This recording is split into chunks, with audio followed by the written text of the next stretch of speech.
Hi,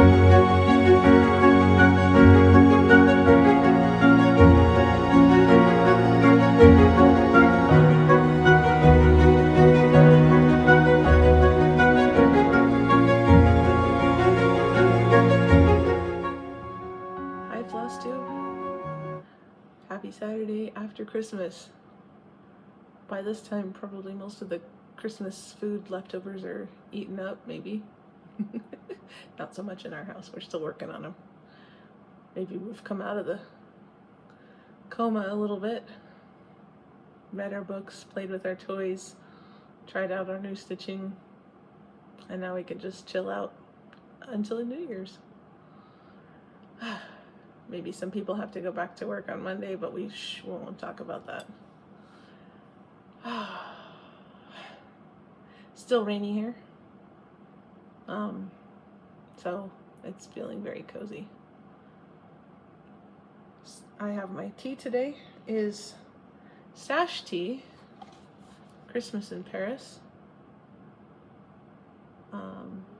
It's herbal, so it doesn't have any caffeine, which is great because I can actually make it in my classroom with my boiling water and have it in my cup in my classroom and not worry about it getting oversteeped. It says chocolatey flavor paired with lavender and cool mint. So it has cocoa shells in it, which give it a little chocolatey taste. Got some peppermint, but it's not overpowering on the peppermint, which is actually quite an achievement considering mint tends to overpower everything. And then they have some lavender flavor, chocolate vanilla. It's a favorite. So is that my second or third box, I think, this season? It's at least the second, if it's not the third. I think it's the second. Maybe it's the third. We won't tell. Oh, so it's a favorite.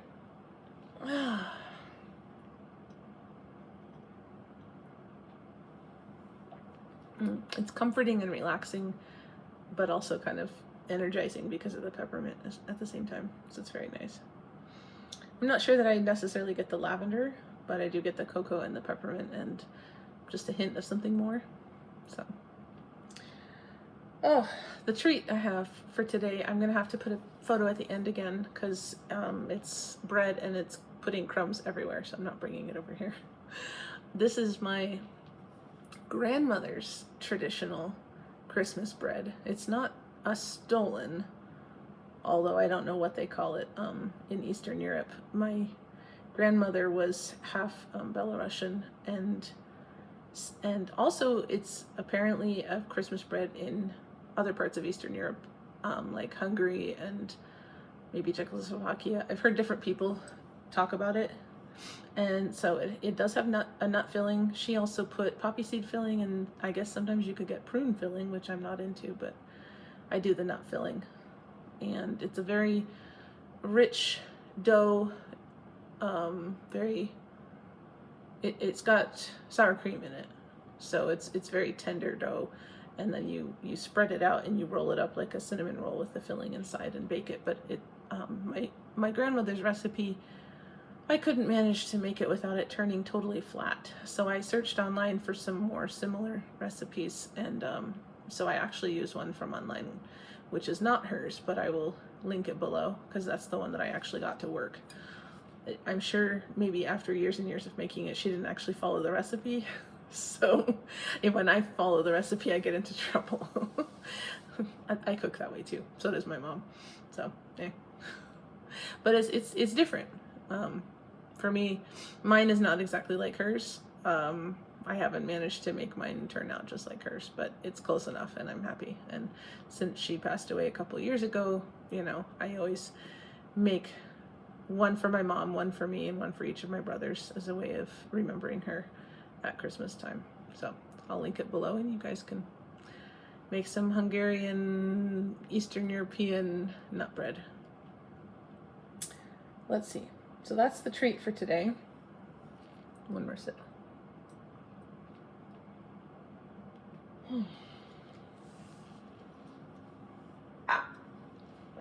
All right. So our book for today is actually the first one in a series, which I think has gone into 30 volumes. I think they're still putting them out each year. So this one was first published in 92. So if they're still publishing them, then yeah, they're definitely into 30 volumes. So this is a collection of the most loved Christmas stories. I have the first 3, and then I have another one which is 25, 24. I can't quite see, it's over on the bookshelf. The first 3 are my favorites, but Joe Wheeler is the editor and has authored a couple different stories that are in some of the different albums, and they're hard to find. I found the 1, 2, and 3 as a what do you call it, as a set on Amazon. So that's where I got mine. But my mom had them. You know, she got one each year when they first started coming out, and you know, they're the kind of stories that, you know, you read them and then you cry, you know, and then you read the next one and you cry, and yeah, so sometimes you have to just read one at a time. But they're good stories. Let me see if there's one particular in this one that I really like. Well, okay, this book has one of the ones written by the editor. I always liked that one.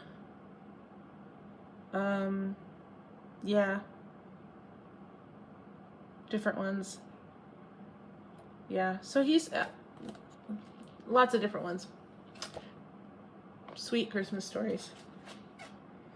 So that's it. Yeah, if you can get a hold of any of them. But the first 3, like I said, are my favorites. Christmas ornament. Now these, I'm remembering my grandmother with the bread. I'm remembering my mom, although she's still here with us, with these ornaments. So when I remember these from when I was little, so she would have made them at least when I was a baby or maybe before. These are handmade ornaments, so these are at least 45 years old. I just said how old I am. So this is a ribbon candy ornament. Some people may have already seen these types of ornaments. So it is actually ribbon, 3 different pieces of ribbon, because it's red and then green, and it's made together and somehow held together because there's no stitch here. So somehow, I guess there's a dot of glue here. So there's a dot of glue, and then somehow the ribbon is held together, maybe by different glue dots, and then put together at the top. I have another one that's just red. So it's meant to look like ribbon candy. So, and then these little drums are pieces of toilet paper holder, toilet paper roll, cardboard, and wrapped in, you know, scraps of fabric, little velvety felt scraps or ribbon or whatever. You can see this one had a little bit of, it's not Kreinik, but it's something like it. And then the drumsticks, these are Q-tips, which you can probably tell if you really look at them. And then this is a bead and part of a toothpick, and I have another one that's just plain toothpicks. So I always hang them towards the bottom of my tree, because if people come over who have kids, then, you know, they're not fragile. I mean, I wouldn't like them to get ruined, but at the same time, it's not like a glass ornament that's going to shatter. I could probably fix something if it got hurt. But yeah, so she made those either when I was a baby or before I was born. And then this one is not from my mom, by my mom. This is, but my brother made these, my youngest brother, who's 7 or 8 years younger than I am. So it's little angel. So on the back here are 2, you can sort of see it. They're a little bit chewed up, but these are a shell that he picked up off the beach. I grew up in Maine, so lots of beach. There we go. It's probably about as good as you're gonna see it.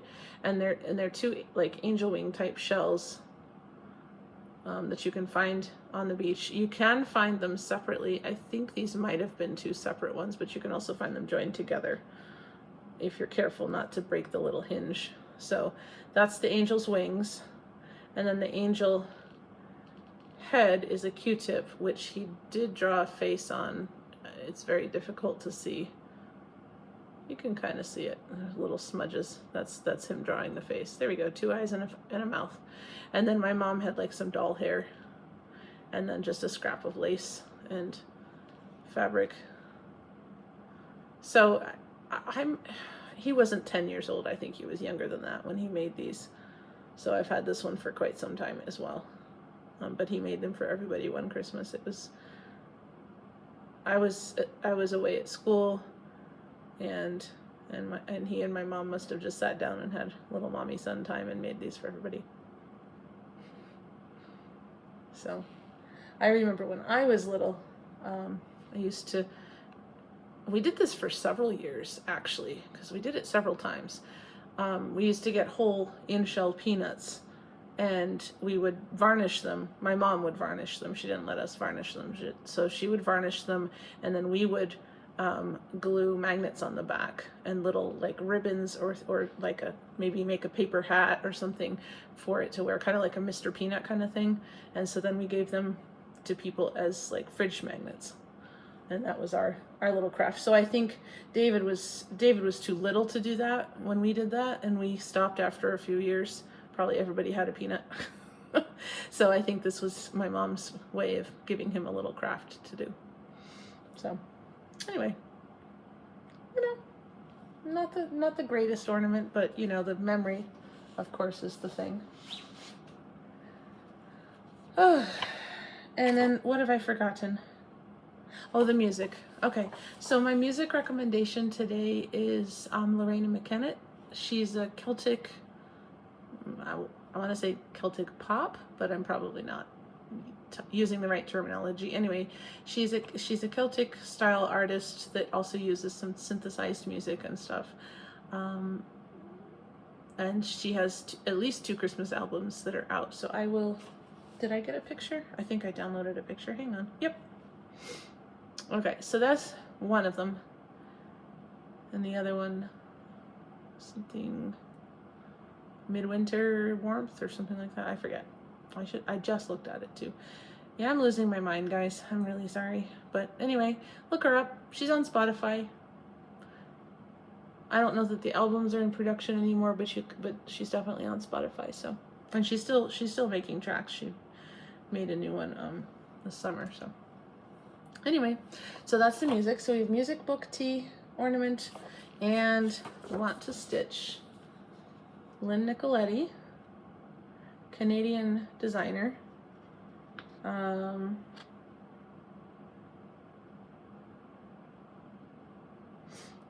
Anyway, so this is called the Ice Skater, and I've seen this as stitched here with maple leaves, but I've also seen it with snowflakes, and of course change the color of the leotard. So that's probably how I would do it, because that makes more sense to me than leaves if it's ice skating.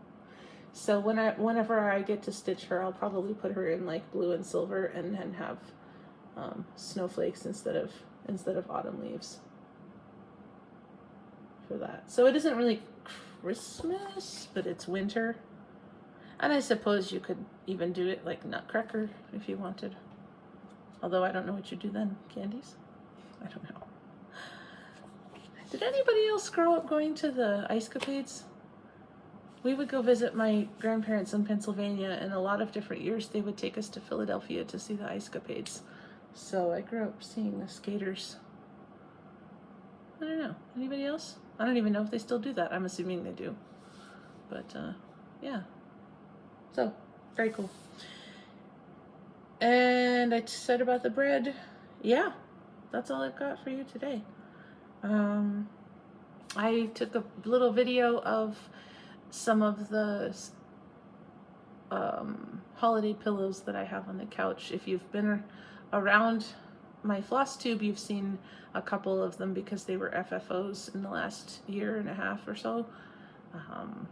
And so they're there on the couch. And then I just was finishing one for this year.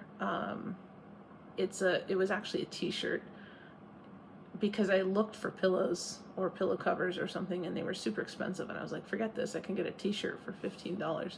So it's a It's looks like, well, you'll see in the video, but it's a fake T-shirt from the gift shop at Columbia in Pine Tree, Vermont, from the movie White Christmas, and so I made it into a pillow.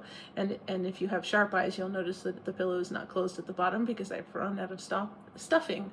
I was finishing it up earlier today, and I'll have to go to the next time I go to town. I'll have to get some more stuffing, but it's sitting on the couch for now, and it has friends.